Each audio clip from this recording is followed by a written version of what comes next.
Malam Pak. Bagaimana kabar Bapak? Tuhan sehat. Oh iya Pak, saya di sini ingin menanyakan beberapa hal tentang pembulian, diskriminasi dan stereotip. Sebelumnya bolehkah Bapak memperkenalkan diri terlebih dahulu? Ya, terima kasih. Nama saya Agustinus Dwi Atmoko. Saya statusnya sudah berkeluarga, punya anak 3. Terus saya aktif dalam pertemuan di gereja maupun dalam pertemuan di RT. Jadi kalau di gereja saya menjabat menjadi seorang ketua lingkungan. Ya, langsung saja ya Pak masuk pertanyaan. Nah Pak, saya ingin bertanya tentang apa itu pembulian. Sejauh ini apa yang Bapak ketahui tentang pembulian? Dan tolong berikan satu saja contohnya. Jadi yang menjadi pandangan saya selama ini tentang pembulian itu orang itu melihat sisi negatif dari orang yang dikenal, ya. Jadi orang itu maaf ngomong, misalnya entah itu fisik, entah itu kehidupan ekonomi dan sebagainya. Nah, orang mudah mengatakan membuli orang itu supaya yang pertama itu pasti orang itu akan tersakiti dengan pembulian dia, dan yang kedua itu orang yang dibully itu dia akan istilahnya mengurung diri, merasa dirinya itu diperlakukan sedemikian rupa sehingga dia itu merasa tidak nyaman dengan kondisi istilahnya pergaulan dalam, entah itu dalam sekolah atau dalam pergaulan dalam hidup bermasyarakat. Bisa saja dalam kehidupan bermasyarakat tanpa kita sadari orang mendeskripsikan orang itu seperti ini, orang itu seperti ini. Padahal kalau lebih dekat lagi sebenarnya itu tidak demikian. Maka orang yang dia membuli itu dia hanya mencari kepuasan diri ketika dia membuli orang lain, entah itu yang tidak dikenal ataupun orang yang dikenal, itu dia mempunyai kepuasan sendiri ketika orang itu disakiti misalnya. Ya. Nah, bagaimana upaya kita terhadap pembulian itu Pak? Nah, sebagai makhluk yang kita sadar bahwa kita itu makhluk yang lemah, bahwa ketika kita sadar, misalnya saya misalnya dalam tanda kutip mempunyai kelemahan di situ, ya kita jangan menunjukkan kelemahan itu pada orang lain supaya orang lain itu tidak lebih awal dia mencari kelemahan kita. Jadi kita jangan menunjukkan kelemahan kita di depan mereka. Misalnya dalam arti ketika tidak pede, misalnya kita tidak pede dengan cara kita bergaul misalnya, ya kita upayakan untuk lebih kita pede dengan apa ya istilahnya, kita bergaul dengan sesama kita. Nah, pertanyaan selanjutnya, apa yang Bapak ketahui tentang diskriminasi dan berikan contohnya? Nah, diskriminasi ini dalam arti kita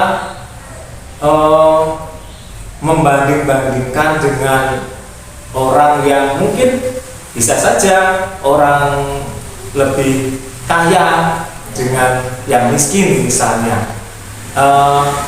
Ada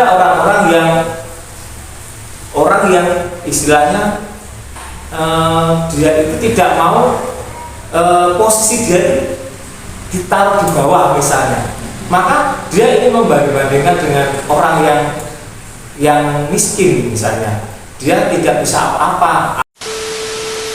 Baik, kali ini pertanyaan terakhir. stereotip itu apa sih Pak? Apa yang Bapak ketahui tentang stereotip? Tolong berikan contohnya dan berikan dampak positif dan negatifnya. Ya. Jadi kalau stereotip itu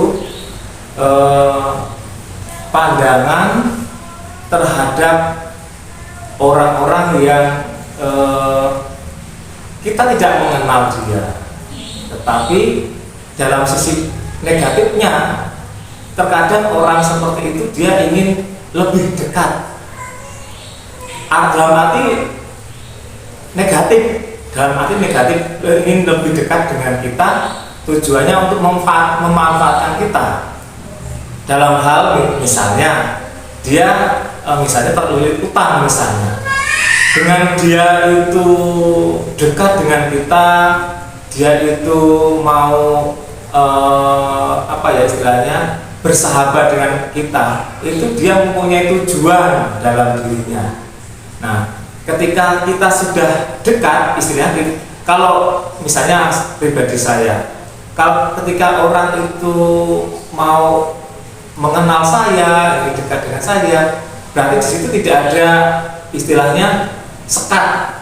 Jadi saya tidak berpikiran bahwa orang itu jelek, karena saya tidak tahu endingnya nanti bagaimana. Nah, kalau sisi dalam diri saya itu, ya udah, saya ingin mengenal dia lebih ingin mengenal saya, tetapi dalam arti sisi yang berbeda. Kalau dia mau lebih dekat dengan saya, ingin memanfaatkan saya, tetapi kalau dalam diri saya itu ingin lebih banyak lagi istilahnya saudara atau kenalan untuk istilahnya curhat lah intinya. Ketika orang itu dekat, itu akan menjadi sahabat yang kental lah istilahnya.